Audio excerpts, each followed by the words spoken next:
Tinignan ko po yung senaryo ng, of course, hindi lamang yung mga maliliit na churches, even yung mga big churches ay sa tingin namin ay, ako mismo naniniwala ako na hindi lamang yung mga pastor, mga leaders, ang mayroong pong mandato sa tinatawag nating paglilingkod sa Panginoon.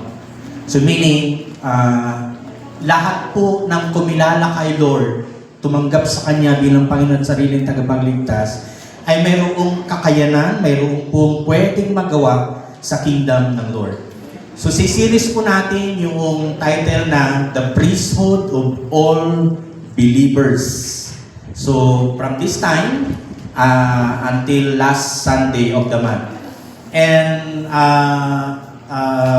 to share with you as well, dahil gusto ko po kasing hindi lang himukin kayo, kundi i-challenge as well. Dahil by 19th of this month, yung pong Caloocan Church natin na CTTP ay formally i-a-adapt na po natin. At si Pas Allen po kasi yung ating in-church doon, pero tayo po ay may bahagi po doon.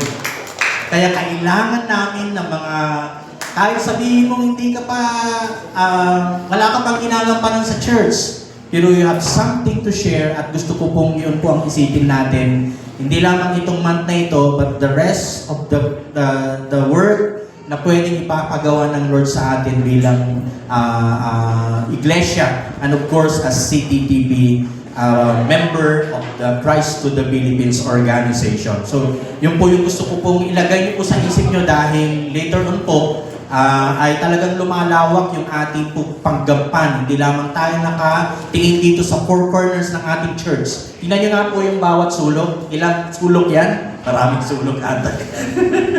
Minsan kasi naka-confine lang yung ating kaisipan. Pero kung titingnan, malawak po yung field at dapat maintindihan natin na tayo ay may bahagi para dito at makita natin yung kahalagahan nito. So yun po yun. Basically po, ang gusto ko po rin mangyari sa 19, paki-coordinate po yun sa inyo mga D-group leaders, yung inyo pong gustong pagpunta, dahil hapon gagawin natin yon. Pero dahil yung place ay hindi naman ganun kalakihan para i-accommodate tayo lahat. So at least, kung may mga member kayo sa inyong mga D-group na willing hindi lang tignan, kundi makita at makibahagi, paki-coordinate lang sa inyong D-group leaders, and then banggitin kay Lisa dahil siya po yung magtitingin ng ano yung gagawin.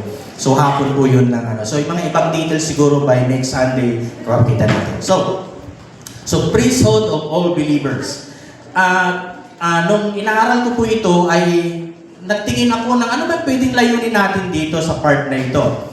Pero basahin muna natin yung ating pagkukuhanan ng text doon po sa unang Pedro, 1 Peter chapter 1,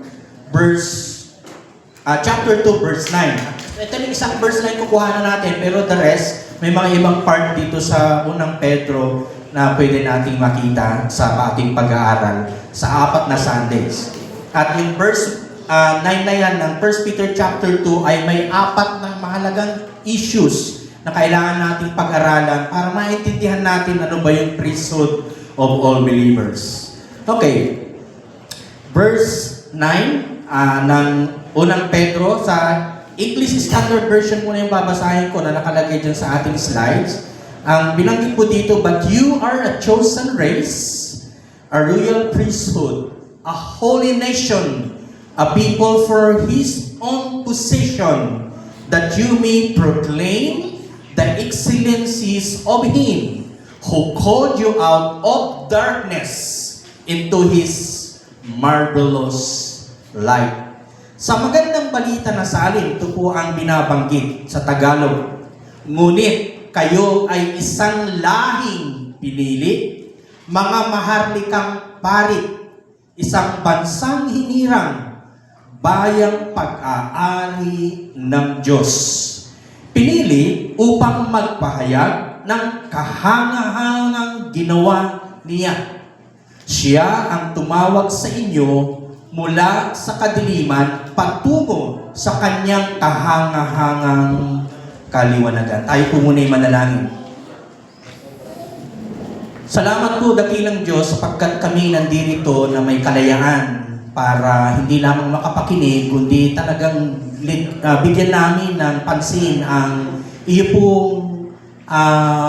pagkapili sa amin at the same time, pagkatawag na rin sa anumang pong pwede naming magawa sa amin pong kapanahunan at lalo't may lakas at hininga at may buhay kami para sa iyong kaharian, meaning as we come together sa church, ay maintindihan namin ano ba yung priesthood na yan of all believers na sinasabi dito na amin din pong pwedeng kapag naintindihan namin ito, ano yung amin pong pwedeng maging bahagi para sa ganon, magawa namin ang yung layunin ng pagkatawag sa amin. Today, as we start this series, I pray na ialis mo po yung pagdududa na kami ay walang kwenta. Alisin din po yung aming pag-iisip na wala kaming kakayanan at wala kaming maiaambag para sa iyong kaharian. Dahil ang katotohanan, mayroong pwedeng gawin at magamit mo yung bawat isa.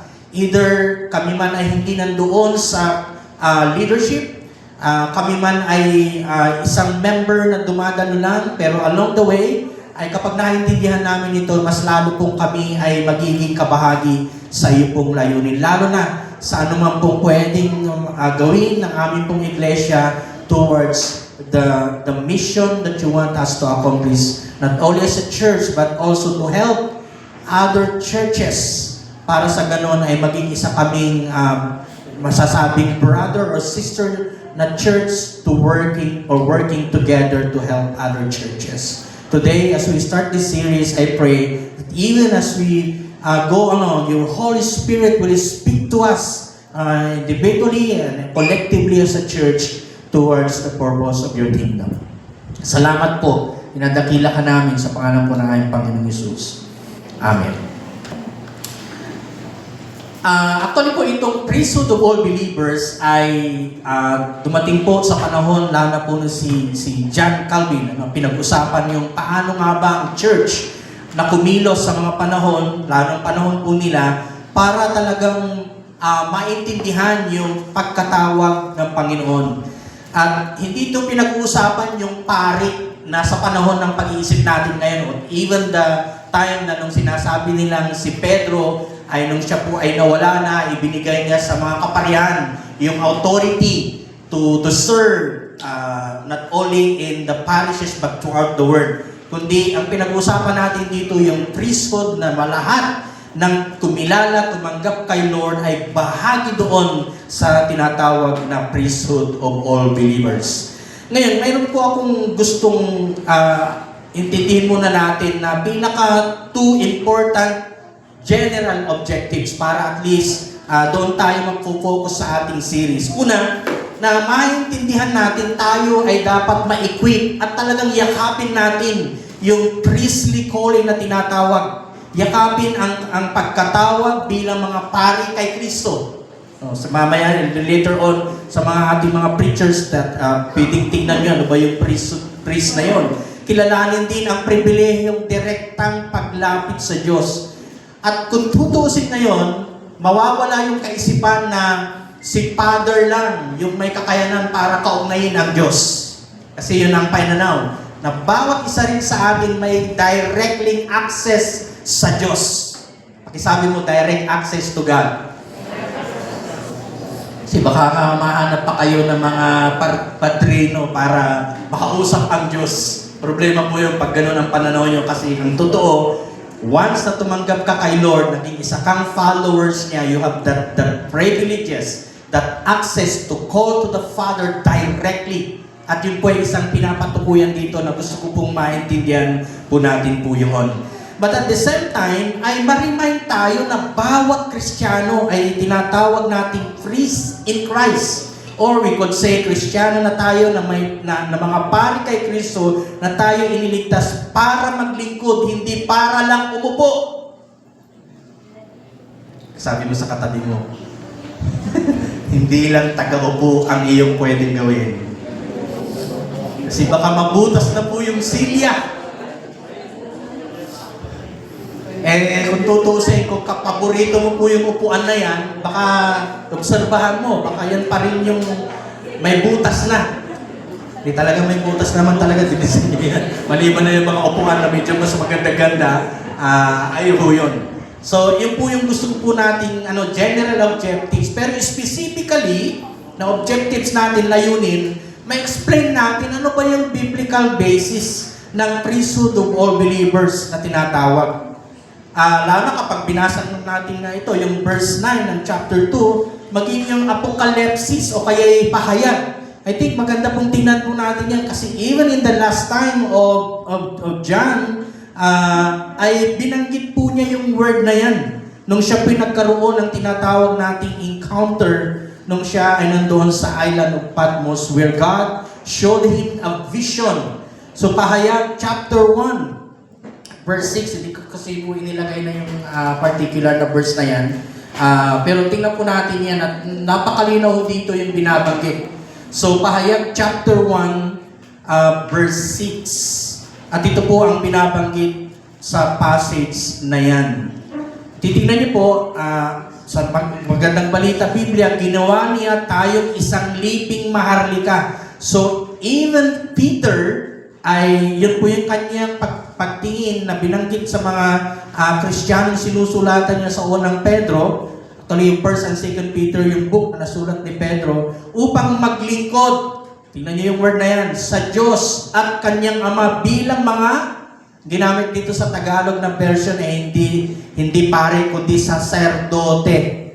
No? Kay Jesus sa magandang balita na nasalin kay Kristo, ang kapurihan at kapangyarihan magpakailanman. Amen. At maging doon sa Hebrews, part po yun ng unang na-explain natin yung pinakalayunin ng Diyos kung bakit tayo ay tinawag.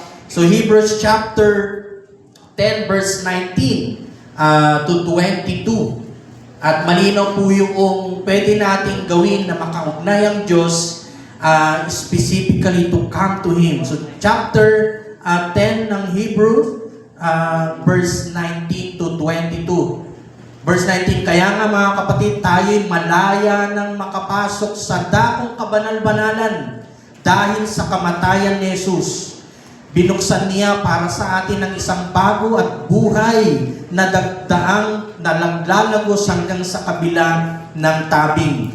Alalawang bagay ang kanyang katawan. Then verse 21, tayo'y may isang dakilang saserdote. So yung ating pagiging priest is pattern of how Christ, the great priest na tinatawag from the Old Testament siya, pinakamas greater na tinatawag nating saserdote na namamahala sa sambahayan ng Diyos. And then verse 22, kaya't lumapit tayo sa Diyos ng may tapat na kalooban at matibay na pananalig sa Kanya. Lumapit tayong may malinis na budi sapagkat nalinis na ang ating mga puso at nahugasan ng dalisay na tubig ang ating mga katawan. So diyan po pinapatukayan po yung pinakamalalim na dahilan para maintindihan natin, ma-explain mo natin yung bahagi na yan. Pangalawa, doon sa specific objectives natin sa pag-aaral, ma-recognize natin na ang bawat isa, na tulad sa general objectives natin, na si Kristo lang ang mediator between God and man. Importante po yun. Wala pong ibang santo na pwede nating lapitan para kaugnayin ang Diyos, kundi si Jesus Christ lamang. And then yung pangatlo na bahagi ng specific objectives ay maintindihan natin, maunawaan natin na kapag tinatawag nating royal priesthood ay may kaagibag na responsibilidad na maglingkod sa Diyos at sa kapwa. Hindi lang ito isang pribilehyo, kundi isang posisyon. Kumbaga, ano po yan? Magandang maintindihan natin na privilege na tayo ay makapaglingkod kay Lord, pero may certain part na pwedeng gamitin din natin in our service to the Lord. And then number 4, i-identify natin at least specific spiritual gift na pwede natin magamit sa community or sa ministry ng Lord. Kasi kung tutuusin, may mga ilan sa inyo mas marami pang talagang talento at kaloob para magamit sa kanyang kaharian. Amin po ba? kita sa mga kamay dito na mayroong kakayanan o talentong pwedeng magamit kay Lord? Parang malalim mga iba eh. Sabi niya, Pastor, hindi pa ako ready dyan. Mahirap yan. Sinasabi mo, Pastor. Pero tutusin, bakit may buhay ka ngayon? Bakit nandito ka? Dahil mayroon kang pwedeng maiambag na ibinigay ni Lord na kaloob para magamit sa kanyang karyan. And then, of course, dapat maintindihan natin na dapat i-commit natin ang ating buhay para doon sa panawagan na yun o calling ng Lord bilang pari sa pamagitan ng tunay na pagsamba sa Diyos, bilang isang tinatawag nating worshiper of God, but at the same time even praying to others, yung panalangin sa iba, at maglingkod na may pagpapakumbaba at pag-ibig. So, sabihin mo yung topic natin actually today, a chosen people. Chosen to belong. Yan. Ulitin natin, a chosen people, chosen to belong. Yeah. Sa backgrounder po, ang 1 Peter at of course ang 2 Peter ay nasulat po yan sa aking pong pagtingin at pagre-research ay around 62 to 64 AD.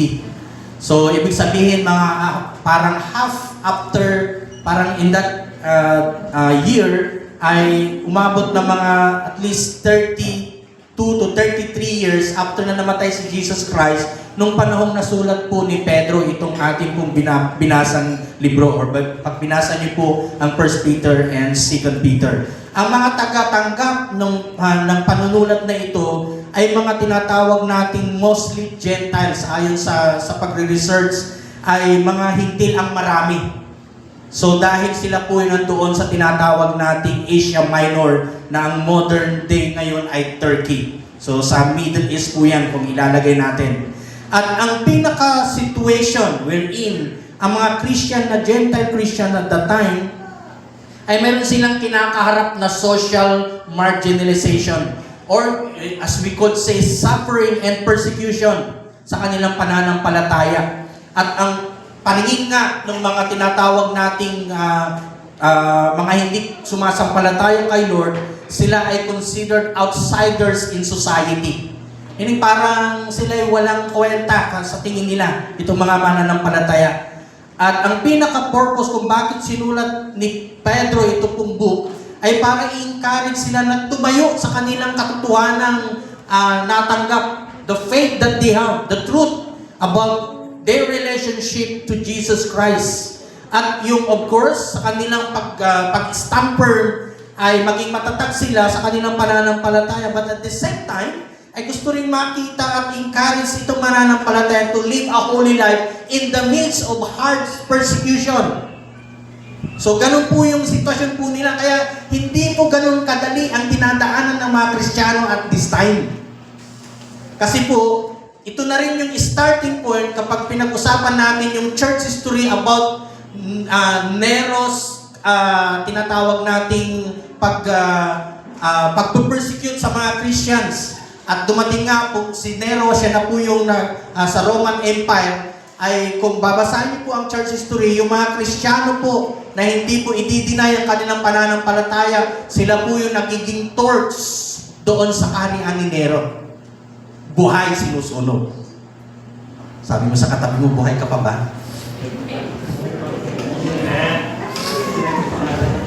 Kasi kung buhay ka, pwede kang mag-commit kay Lord kahit kamatayan. Yun nga lang, Pastor, wag muna yung kamatayan. Buhay lang muna. Pero at that time, itong mga Kristiyano, ganun po ang kanilang sitwasyon na nararanasan sa kanilang buhay pananampalataya. Kaya nga, kapag binasa niyo po yung chapter 2 onwards, ay pinag-usapan yung status ng mga Christian. Sila tinatawag nating magkakasamang believers who are built up into a spiritual house. Kaya nga yung chapter 2 verse 4 to 10, binanggit dyan, living stones. Yung verse 5, being built into a spiritual temple. And then holy priesthood, offering spiritual sacrifices. And then verse 10 ng chapter 2 ng 1 Peter, chosen people who are, we're not a people but now belong to God, na binabanggit. At kanya rin pong tinignan po yan yung Old Testament na konsepto ng pagpili ng Diyos sa bansang Israel bilang mga tinatawag nating priest and holy nation. Yung kanyang covenant sa kanila. Kaya nga yung mga words na mapapakinggan natin sa mga preaching, yung unang ngayon, yung chosen people or chosen race, na kapag binasa niyo rin po yung Isaiah 43 verse 20, dito kung may nakalagay po ako dyan, hindi na po natin babasahin. Sa Deuteronomy chapter 7 verse 6, pinag-uusapan po yan yung believers are God's new covenant people, chosen not by ethnicity but by faith in Christ. Kapag sinabi namang royal priesthood, ay yung konsepto na yan, na word dito sa 1 Peter chapter 2 verse 9, ay pag binasa niyo po yung Old Testament, Exodus chapter 19 verse 6, ang mga mananampalataya, believers, both kings and priests, serving God directly without human mediators. Of course, si Christ lang naman talaga yung pinaka-mediator natin, as we say. And then kapag sinabing holy nation, ay binanggit po rin yan sa Leviticus chapter 20 verse 26. At binanggit po doon, set apart His people for holiness, just as Israel was set apart for Him. And then people for His own position, na nabanggit din po sa binasa natin. At binanggit din po yan, Christians belong to God, especially in relationship. And of course, yung verse 10 dito sa ating binasa kanina, from darkness to light. So kung titingnan natin yung buong dahilan po yan, ay tinitingnan dito ngayon, ano yung pwedeng gawin ng mga mananampalataya that time? Para talaga makapagpatuloy sila kahit na yung matinding persecution at kaya pa rin nilang gawin yung pinagagawa ng Lord sa kanila in the midst of that persecution. Dahil kung titingnan, kapag at inaral niyo po yung kanilang dinaraanan sa buhay at that time, halimbawa po, bago natin tignan yung mga points na pwede natin isipin. Social persecution. Sila'y tinatawag na outsiders and estranged people. Kasi hindi sila sumasali sa mga pagan worship, yung mga festivals and idolatrous practices, kaya sila'y inaakusang mga outsiders and strangers. Tinatawag din silang atheists. Kung ngayon, dumadami po yung mga atheists, lalo na po sa Europe, sa US, and even dito sa ating bansa. Pag pumasok ka po sa UP at hindi po tama ang iyong pananaw, mayroon pong mga naniniwala po dyan na wala ng Diyos. Mga universities. Atheists, sapagkat sa kanila, ang mga Kristiyano, ito, na nakakilala kay Lord, nire-reject nila yung Roman gods, kaya sila yung sinasabing mga atheists. Hindi sila naniniwala sa Roman gods, ito mga Christian. At the same time, ang tinitingnan din nila, sila daw ay disloyal to Caesar. Dahil si Lord lang yung Panginoon, claiming that Jesus is Lord. And at the same time, yung immoral or anti-social. Kasi yung misunderstanding about the Lord's Supper, calling it love feast. Na sa panahon po noon kasi ay tinignan na yung po'y mga immoral, anti-social. Kaya nga, ang resulta po niyan, kapag binasa nyo halimbawa, yung 1 Peter chapter 2 verse 12, ay tinignan doon yung kanilang, sila'y ininsulto, sila'y ninak, yung slander and alienated by neighbors. Sa chapter 3 verse 16, chapter 4 verse 4 to 14. So, ito yung kalalagayan ng mga Kristiyano at that time. Na kung tutusin, ano pa natin palad, kasi tayo ay pwedeng umatin o hindi sa church, mag-devotion o hindi, magbasa ng kanyang Biblia. Pero itong mga Kristiyano at that time na sinusulatan ni Apostol Pedro ay nandoon sa isang napakatinding sitwasyon na kailangan nilang tayuan ang kanilang pananampalataya at lalo ang kanilang standing as priests in the sight of God. Ngayon, ano yung unang gustong maintindihan ni Pedro para sa mga Kristiyano na unang kanyang gustong ituro dito sa ating binasa? Una po na ating pong dapat tingnan dito ay yung tinatawag nating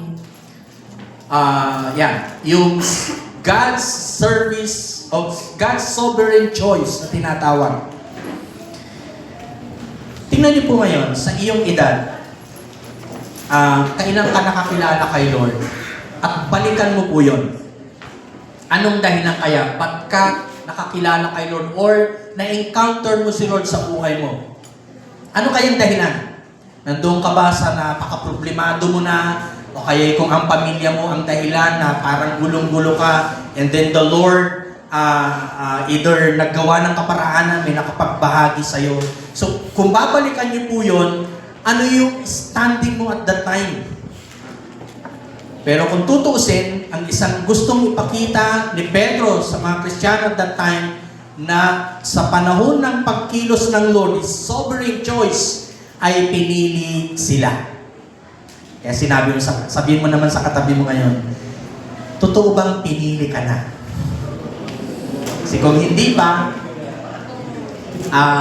ano po yan, kailangan mo, hindi ka lang assured dapat. Kasi later on makikita natin ano ba yung status ng isang pinili. Ano ba yung dapat kanyang pinapamuhay bilang isang pinili.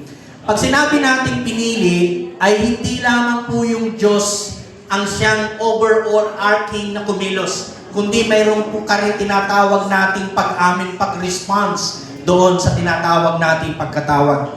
Doon kung ilalagay natin, ang inilagay ko po dyan kasi ay lahing pinili. Do collective po yun.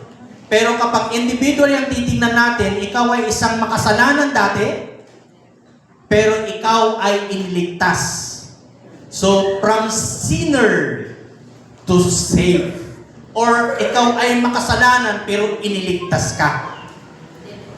Nandiyan ka na ba sa ganong status? O baka hindi mo pa alam na ikaw ay iniligtas ng Lord sa iyong kasalanan? I think, tingnan mo yan. Or, after that, pagligtas ng Lord, yung salvation, maintindihan mo rin na ikaw ay kumbaga ilalagay natin na word po kasi dyan is set apart. At yung set apart na yun ay pinoproseso, sinasanctified daily to become Christ-like. Kapag hindi ka humahantong sa ganyan, ibig sabihin hindi mo pa naintindihan yung saved na word. Ano po gusto ko pong isipin dito? Kasi doon sa second part na yan, kapag hindi mo naintindihan, kaya pala hindi ka talaga nag-commit kay Lord. Kasi iniisip mo, nandoon ka pa rin doon sa buhay na makasalanan. Nakuha niyo po yung picture ngayon nung process. At I think and I believe, in the time of Peter, while writing this, yes, meron kayong pagsubok ngayon matindi, yung tinatayaan niyo yung pananampalataya niyo. Pero dapat lang, dahil kayo ay pinili ng Diyos, iniligtas kayo. Ang binamit po dun sa verse 10, di ba? Magmula sa kadiliman, patungong liwanag. Ang tanong ngayon, nagliliwanag ka na ba? Kasi kung hindi pa, baka nga hindi tama yung pagkaunawa mo doon sa unang part na binabanggit dito, that God's sovereign choice. Dumating sa point ng buhay mo na talagang ikaw ay tinawag ng Diyos, pinili ka. Kahit na sabihin mong dati kang makasalanan, malayo ka kay Lord, pero God is at work sa buhay mo. I think kung iisipin ko po yung aking pong kwento ng aking buhay, tuloy po ako'y mabait na bata nung lumalaki. Kaya nga po nagustuhan ako ni Mrs. Hindi ho, sa wala ho kami magkakapatid, iba ho yung aking treatment sa parents ko at maging sa aming magkakapatid. Of course, siguro rin, dahil iba't iba rin yung naging karanasan ko sa buhay. Ang katotohanan po yan, hindi ako talaga naglaki sa amin. At my age ng, I think grade 4 po ako, ay kailangan akong tumuloy sa father side, tiyahin ko sa father side para makituloy at sila'y suportahan ako sa pag-aaral. At marami pang nangyari along the way. Pero kung tutusin at may siguro dumating din nung ako yung mga grade 5, grade 6, ako po yung nasa bahay, of course nag-aaral ng elementarya, malapit lang din naman yung school sa amin. Pero sa paggawaing bahay, pagtulong sa loob ng tahanan, pag-alaga sa mga sumunod na kapatid ko, ako po yung pwedeng asahan sa amin. Ano, mamatay sa pastor? Hindi kayo naniniwala. Hindi, totoo yan. Sipin mo ho yan, nung panahon na yung hindi ganun kami kaayos sa buhay, sabihin yung need. Kinakailangan magtrabaho yung nanay ko, maglaba sa bayan, makikipaglaba kasi may mga kakilala siya doon na hinahay siya, so within the whole day para yung kanyang kikitain ma-sustain sa amin. Yung tatay ko naman, responsible na tatay siya, pero yung kakayanan para magtrabaho ay hindi sasapat kasi 8 kami magkakapatid pangatlo po ako.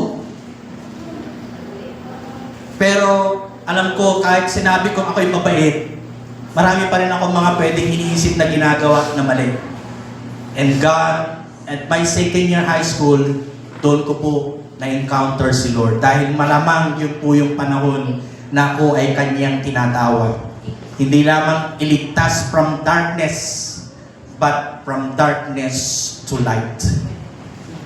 Actually, marami po akong mga confusion, yung pagtatanong, pag namatay ako, saan ako mapupunta, yun yung mga inquiry ko na at that time, kahit na siniisip ko, wala akong masyadong maraming kasi hindi ako masyadong kaibigan actually. Ilan lang, pili lang, actually namatay na nga yung isang mas malapit ko pong kaibigan, nag-stay po siya somewhere in Nueva Ecija, sa disgrasya, namatay po yan. Doon yung isang mas malapit kong kaibigan na nag-Singapore and then nag-for good na kayo, nasa Nueva Ecija rin, may farm na rin, man time to time tumatawag, nagkukumusta. Pero konti lang po yun dahil hindi ako mabalang barkada. Kaya actually po, hindi po ako natutong mag-inom. Kung pag-usapan, mga bisyo, wala po ako. Doon naalala ko one time lang, yung aking kuya nakiinuman, ako po yung kanilang challenge. Pero ano lang po yun? Shot lang. Pero hindi ko na po yung nasundan. Of course, pag ngayon, mga red wine, pwede naman. Inaamin ko, may mga pagkakataon, pag ano lang po yun daw, good for the heart, pero hindi ako maglalasing. Ipinapakita ko lang po ito dahil kahit na anong sitwasyon na mayroon ka, mabait ka man o ikaw ay makasalanan, si Lord, there will be a time na ikaw sa kanyang sovereign choice, tatawagin ka niya. At ang tanong ko po ngayon, dumating na po ba sa buhay niyo po yun talagang ganong kalagayan? At ibig sabihin, kung naintindihan niyo po yun na ikaw ay tinawag magmula sa kadiliman, tungo sa liwanag, ikaw din ay itinalaga o sinet apart para patuloy din, dahil sa pangatlong part, if you're being set apart, you will show Christ to others. Not only the life that you will live for, but the way you serve others as well. And I think yun po yung mahalagang dapat na hindi tayo mantong lang na niligtas from darkness to light, but to live a life of holiness, and then yung result po niyan habang nandoon sa ganong buhay, nakakapaglingkod tayo sa Diyos. So yun po yung unang dapat naintindihan natin. At yun din po yung gustong ipakita ni Pedro po dito, that these people, this Christian, ay sila'y tinawag ng Diyos.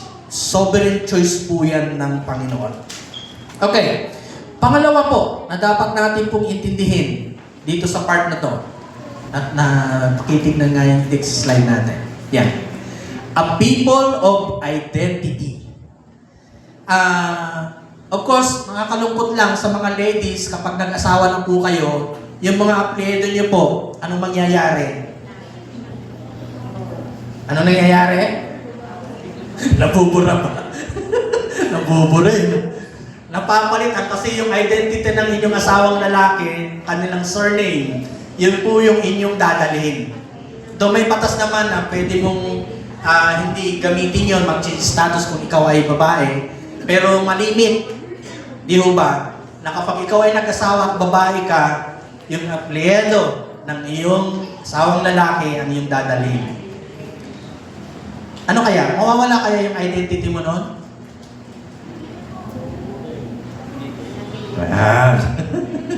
Yung apelyido ng asawa mo ang gagamitin mo nga lang. Pero meron ko rin identity kasi yung iyong middle name, tama po ba? Ilalagay pa rin doon. So ibig sabihin, nandun pa rin yun kasi kapag binuo mo yun, halimbawa ako po, yung nanay ko po ay Mananong, yung kanyang, nung siya'y dalaga pa. No? So ibig sabihin, carry ko po yun nung ako po ay pinanganak, at maging sa pagiging, of course, kahit na dahil sa lalaki ako, so carry ko po yung Mananong na middle name ko po. Si Mrs. naman ay dahil siya ay Palomas. Tama ba? Hindi, Palomas yung sa mother. Tapos siyempre dahil siya po ngayon ay naging asawa ko na, wala siyang choice kundi dalhin yung apelyido ko pong Espejo at yung kanyang father na surname sa kanilang pamilya, Culminas, ngayon yung daladala po niya sa middle name. Pero kung tutusin, dapat maintindihan natin na may bago tayong identity. So tingnan po natin yan. Ano yung identity natin in Christ? I think ginamit ko po dyan na word ay pinili at pinino. Tama ba? Ano ba yung ibig sabihin yan? Pinili at pinino. So tingnan natin yung importance niya. Sana ba? Tingnan natin. Okay, identity.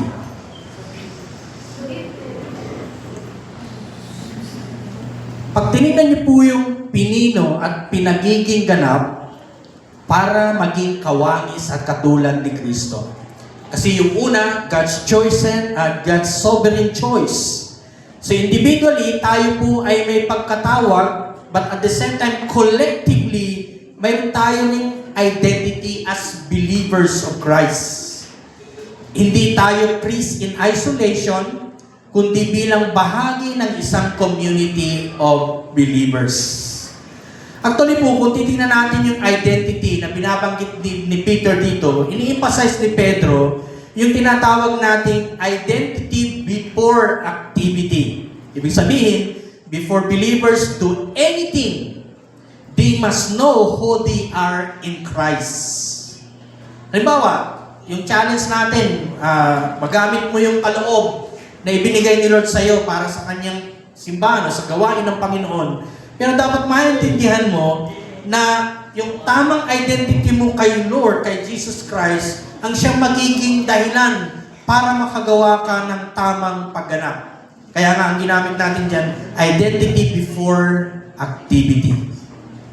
Kaso nga lang, marami mo sa atin may mga iniidolo, di po ba? Sino mo dito yung may mga iniidolo? Either singer, sa athlete, basketballista, boksingero, iba't iba. Kung sa mga, sa mga musicians, iba't ibang mga pag-iidolo. Minsan, ina-identify natin ang sarili natin sa ganoon. Gusto natin maging ganoon tayo sa kanilang kakayanan.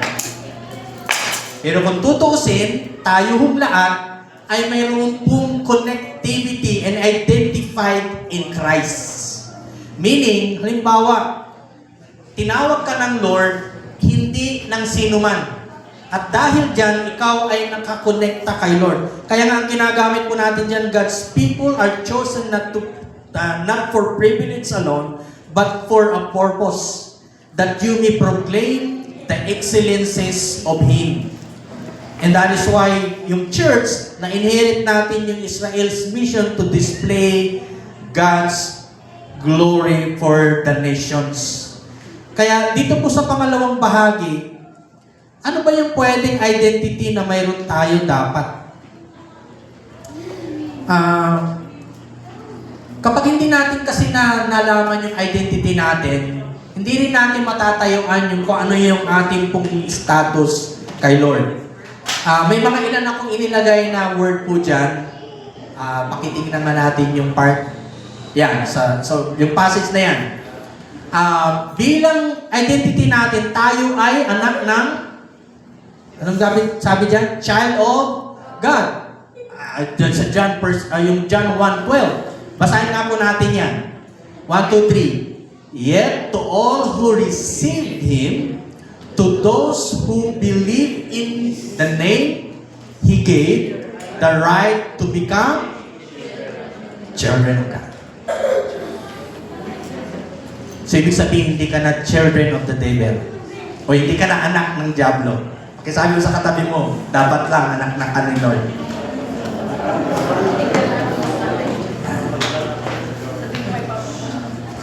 Huwag naman sabihin lalo yung mga magulang, ano ka bang anak ka? Meron ba kayo napapakinggan na gano'n? Para bang may ibang identity pa anak naman niya yun. Sa identity natin ngayon, tayo ay anak ng Diyos. We are the child of God. So ibig sabihin, no longer strangers, but sons and daughters of the Father. O pwede natin sons and daughters of Christ.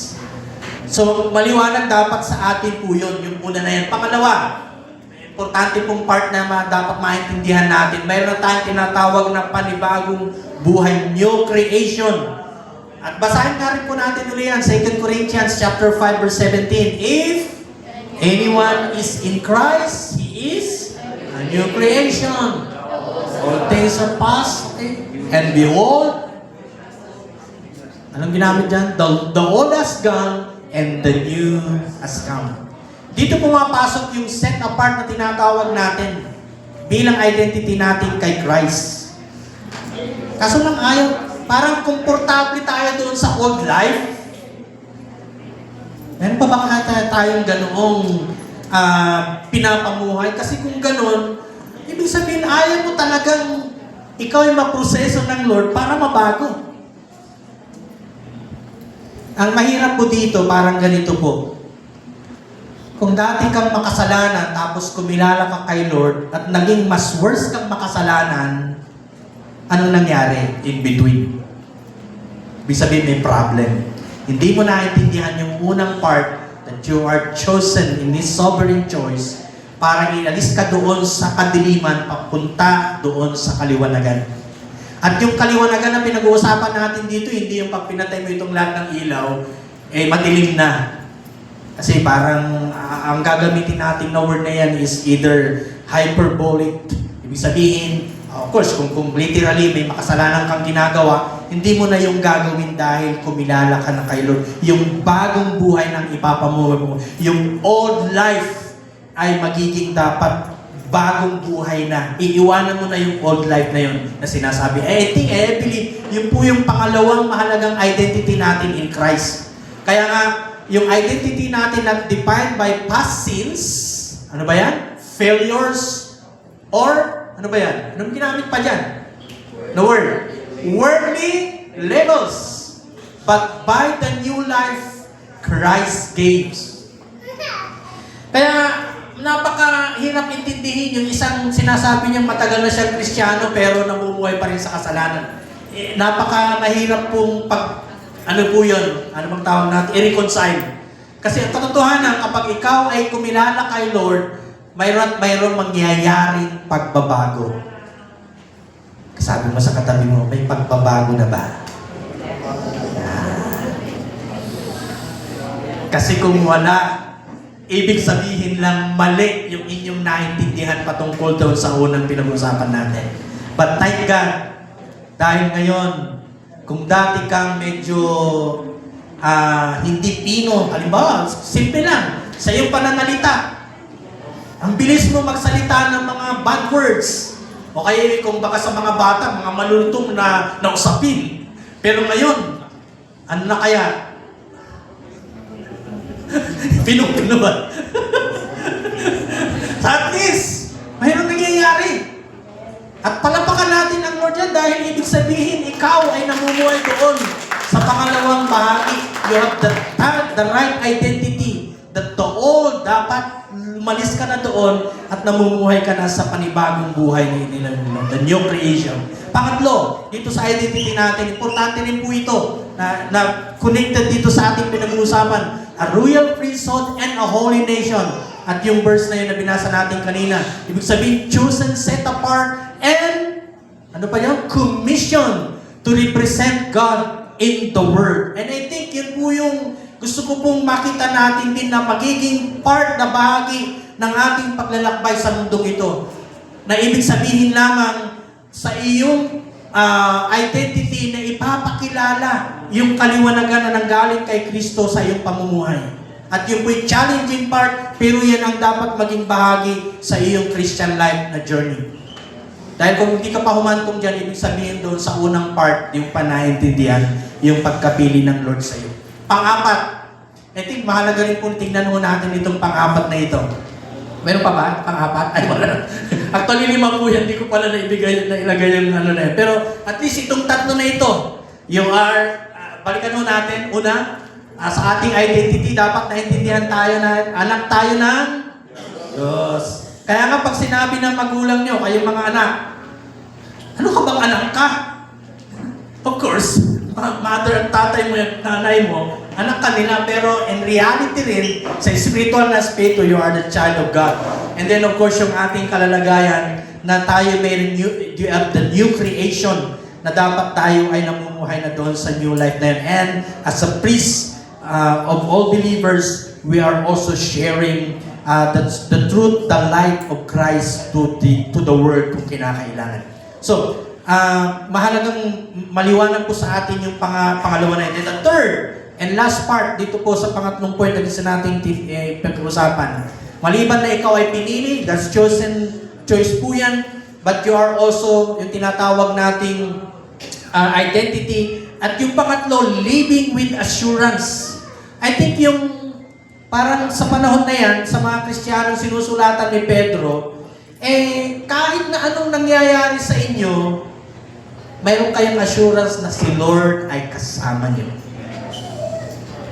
Dahil ikaw ay pinili, mayroon tayong tinatawag, we will live with security. Sino dito yung may mga kayamanan? May mga savings? Iniisip mo ba secured ka na dyan? Maganda, stable yung work mo, secured ka na ba dyan? Pero baka tingnan din natin yung mas magandang security na mayroon tayo in relationship to God. Alam niyo po, iniisip ko kanina habang nire-review ko po itong ating mensahe. Hindi niyo ba naisip na posibleng itong umagang ito hindi na kayo magigising? Wala ko ba kayong ganong kaisipan? Ako nag-iisip po ako kanina umaga. Pero dahil sa biyaya ng Diyos, in that living with assurance with God, nabubuhay ka, nagkaroon ka ng hininga, nakagising ka pa ngayong umaga, at nandirito ka. Di ba't palapakan mo natin si Lord yan? Pangalawang aking reflection kanina, habang binireview ko lalo itong pangatlo na ito, ako hindi ko alam yung future ko. As far as yung, yayaman pa ba ako pag umabot na ako ng 60 years old? Mapapakinabangan ko pa kaya yung aking, tawag nila din, retirement. Kasi meron sa CTTP ngayon na at least at the age of 70 years old, by hook or by crook, meron pa tinatawag nating retirement. Pero pwede ka pa rin maglingkod. Pero hanggat maaari, kung halimbawa, dumating yung point, halimbawa, yung aking pangangaral ay nalilito na kayo dahil balik-baliktad na yung sinasabi ko. At actually sabi ni Pastor Shin, pag ganyan kayo, sabi niya palagi sinasabi sa akin, mas mainam na lang mag-step down kayo sa church. Hayaan niyo yung mga ibang generation na mag-handle ng church. At totoo nga naman yun. Halimbawa, nagsasalita ako dito pero iniisip ko pa yung mga bagay na mali. So, yung mga bagay na hindi tama ng pagsasalita. So, mahirap po naman yun. So, parang gusto ko pong gawin na ganito. Dito sa anong iniisip ko po. Halimbawa, susunod bang mga buwan, linggo, pwede pa ba akong makatayo? Physically. So, pero, nung binabasa ko po ito, ang pinagit po kasi dito, we live with security. Ibig sabihin, hindi lang pinag-usapan natin dito yung kayamanan, yung iyong status, but yung security with God. Ang katotohanan, biyaya ni Lord, nakagising pa rin tayo ngayong umaga. Nakakapakinig ka ng mensahe ng katotohanan patungkol dito sa royal priesthood na pinag-uusapan natin. Sino po dito yung may hawak ng kinabukasan? Kaya taas nga po mga kamay. Hawak niyo yung kinabukasan niyo. Ikaw na. Pinagpala kang lubos. So, salamat dahil kahit sa tingin natin, hindi naman tayo nagiging maayos sa maraming pagkakataon, but still, si Lord ay sinasamahan tayo.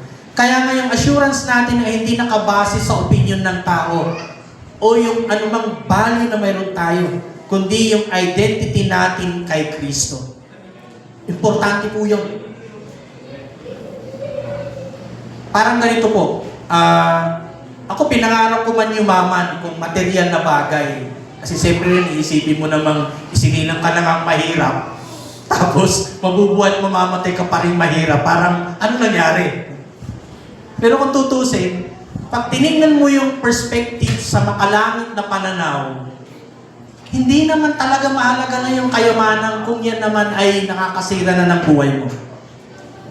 Halimbawa, maraming, of course, din natin naalis na yung mga nag-OFW, iniisip nila sa kapakanan at insecurity ng pamilya sa kanilang kinikita.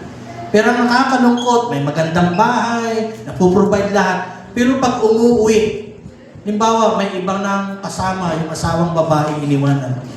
O may iba ng anak na hindi anak ng asawang tunay. Nag-iisip tuloy kayo ba? Pastor, ayaw ko na mag-abroad. Marami namang maayos, pero ang reality, tinatawag na yung heroes, yung ating mga OFWs. Ito lang katotohanan, nalulungkot ako dahil yung sumunod sa akin na kapatid ko, babae yun. Kailang beses nang bumalik sa pag-OFW, pero wala, siwalay silang mag-asawa. Walang anak din actually rin kasi. At kahapon nga, nung kagaling namin ng Taguig, nagyaya kasi si Mrs. na mag-window shopping kahit wala sanang budget. Window lang, pero talagang hindi lang window, hindi talaga nag-shop talaga eh. Wala sa budget talaga. Sabi ko, sira budget namin ito. Habang natapos na kami namili doon sa Korean, talagang gustong bumalik sa Korean. Kaya sa Uptown Mall kasi nag-bus lang kami pa uwi. Tumawag yung kapatid ko. Pag alam ko tumawag yan, may sorpresa na naman, uuwi daw siya. After parang 3 years. Supposed to be after 2 years, kailangan siya umuwi para bakasyon. Dahil birthday ng aking tatay sa 29 nitong October. Kaso nga lang, sa maraming pagkakataon sa pag-uusap namin, naisip ko lang, malaki naman na itutulong niya sa aking pamilya dahil totally hindi na sila, hindi na ata nag-uusap sila kahit man lang sa phone ng kanyang asawa na naiwanan dito sa Pilipinas. Parang iniisip ko, marami pang pamilya na ganito na mas malala pa marahil. Pero yun po yung nagaganap na sitwasyon, na realidad. Na kung tutusin, ang bansa nating Pilipinas, mayroon pong ganong kalalagayan. Kaya, please, kapag may mga kapatiran tayo nasa ibang bansa, patuloy natin silang isama sa panalangin. Alalahanin natin sila. Dahil kahit na yun sa kanilang paghahanap buhay doon, hindi natin alam kung ano yung kanilang dinadaanan. Most likely, yung malayong sa pamilya, ano po yun, kahit na sabihin sanay. Pero ano po yun eh, torture po yun. Kahit na kumikita ka ng malaki, pero isipin mo pamilya mo, ano yung nangyayari, kahit na may mga FaceTime diyan, Facebook, pero iba po pa rin yung assurance na si Lord ay nandyan. I think yun po yung mahalagang dating titinan. Kaya nga, hindi ito lisensya yung ating assurance para magyabang, kundi ma-motivate tayo para makapaglingkod. Meron pong isang illustration na aking gagamitin dito sa pangatlong point. Kapag isang bata iniwan sa isang orphanage, pero kapag ito ay inadapt, halimbawa dahil siyempre, depende yan kung bakit siya iniwan sa orphanage. So may tinatawag tayong adoption wave. At ang mangyayari, ang isang batang inampon, magbabago siyempre yung kanyang kalalagayan sa buhay. Either yung nag-ampun sa kanya, yung kanyang apelyido, gagamitin dahil papalitan. Or maging yung bagong tahanan, kung maganda at magara, magpagbago po yun. At may bagong pamilya siyang pwedeng masisilungan. Though, kung ilalagay natin ito as spiritual side, di ho ba tayo rin po ay, ang word ng adoption kasi ay adopted in the kingdom of God. Na kung tutusin, kapag halimbawa pag pinag-usapan yung salvation, Kung hindi lang sa katigasan ng ulo ng mga Israel, hindi natin naranasan ngayon yung kaligtasan. Kapag inaral niyo po ang history ng Israel, sila lang talaga yung word na pinili kung tulagay natin. Yung tinatawag nating as far as yung, actually, kaya nga sila nagmamataas na kapag hindi ka Hudyo, ang tawag sa kanilang paningin, hintil ka. Pag inaral niyo po yung tinatawag nating status from the Jewish chosen people to the Gentile nations na tinatawag. Kaya may mga pagkakataon na pati sa pagkain. Halimbawa, mayroon po akong isang dati natin din na manggagawa sa CTTP na nakapagtrabaho siya sa Israel. Doon nag-for good na po sila ngayon dahil napunta rin sila sa Qatar dahil nagkakataon din nung nagpunta tayo ng 27 sa Qatar, nandoon pa sila pero nag-for good na po ngayon mag-asawa. At nabanggit po niya sa bilang isang katulong ng isang Hudyo na pamilya, may mga pagkakataon talaga na secluded sila sa kainan. Sabihin, hindi sila pwedeng sumabay sa kanilang amo sa pagkain dahil sa ganung konsepto. Siyempre, naintindihan naman ito dahil nag-aaral din siya, nakaklase ko rin sa Bible School itong manggagawa na ito. At nasa New BSA pa rin sila actually sa ngayon mag-asawa. Nakakalungkot lang din dahil meron silang kaki-isang Monica Iha. Nung nag-COVID po ata, ay katapos ata ng pagiging doktora yung anak, pero namatay. At nabanggit nga niya yung pag pinag-usapan yung life sa Israel dahil nag-work sila doon. And I think si asawa ni Brother RC, nasa Israel din po ngayon. Tatrabaho rin po siya doon. I think sa sa hotel. So, yung industry ng management. So, ano po yung pinag-usapan natin dito ngayon? Lahat ho tayo ay naging privilege na yung buhay na mayroon tayo dati, nung tayo ay inalis ng Diyos, inadapt tayo sa Kanyang kingdom through Christ, dahil si Kristo lamang ang naging dahilan para tayo ay makapanumbalik sa Diyos, ay pagpapatunay na nabago rin dapat yung ating pong estado sa buhay. At assured tayo na yung kumukup sa atin na Diyos, na pinakadakila sa lahat, ay kaya tayong samahan sa anumang sitwasyon sa buhay. At of course, hindi lamang siguro sa anumang challenges, but also the life na may experience natin na magandang buhay ay maganda rin kung tanting natin. And that is why hindi dapat tayo magbase lang. As an application po, gusto ko pong tingnan ko natin dito, na huwag tayong magbase sa word or yung likes or kung achievements man or approval ng tao as far as who we are. Dapat yung ating ugnayan kay Lord na tayo ay pinili ng Diyos in His sovereign choice. At the same time, mayroon tayong tinatawag na tamang identity in Christ as well as yung assurance na kasama natin ng Diyos. Pangalawa siguro, as we apply this, ikaw ay pinili ng Diyos, therefore, live like you belong to God. Amen?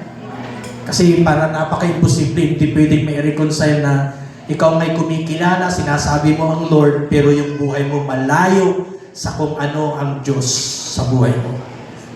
At pangatlo, tanungin mo sa sarili mo ngayon, nakikita ba ng ibang tao na ikaw ay pari ng Diyos? Medyo mas maano yun. Bang nakasuot ng sonata ba yun? Ano tawag nila dyan? Abito or everything. Pero ang katotohanan, yung buhay na mayroon tayo dapat ay maging maayos. Sabi po ng Colossians, and I will end this verse. Pwede ko pa nating basahin yung verse na to. Ephesians chapter 1, verse 4.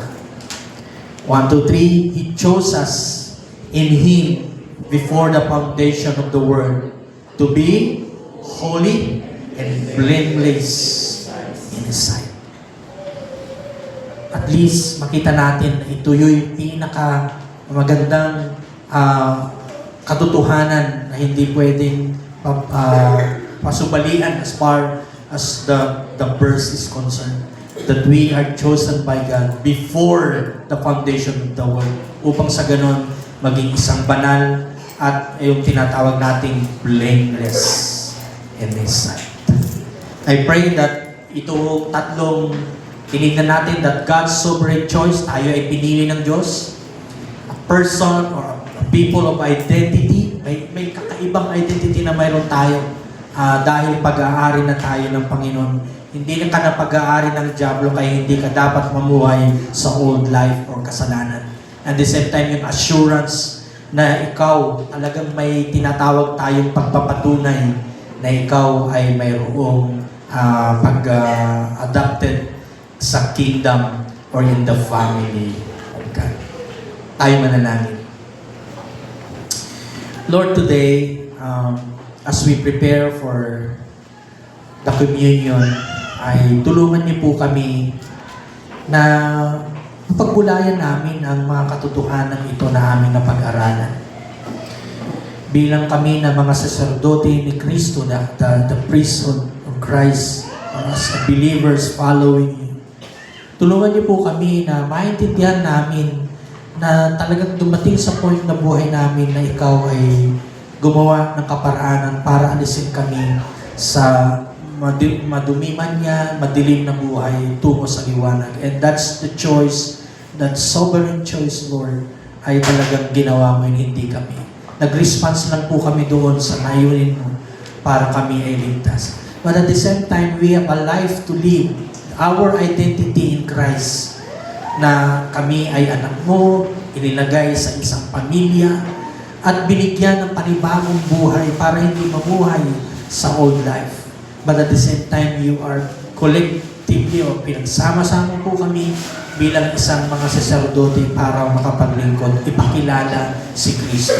And you assured us, Lord, in that adoption, that our identity, not our own selves, but Christ. Hindi sa achievement namin, hindi sa mga material positions na mayroon kami, kung ano yung aming pong tinatawag na assurance, but in the Father's kingdom or yung kaharian na iyong inilagay na kami na doon kabahagi.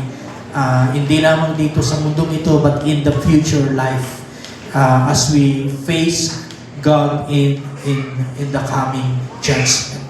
Thank you today, Lord. Hayaan niyo po itong aming pag-aaral, magbigay pagkakataon para mabago yung aming pananaw sa aming katatayuan bilang followers mo, bilang disciples mo.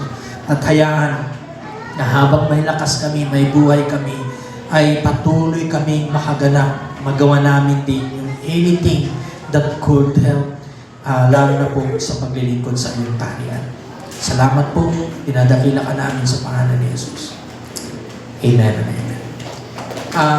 Mag-offering muna tayo para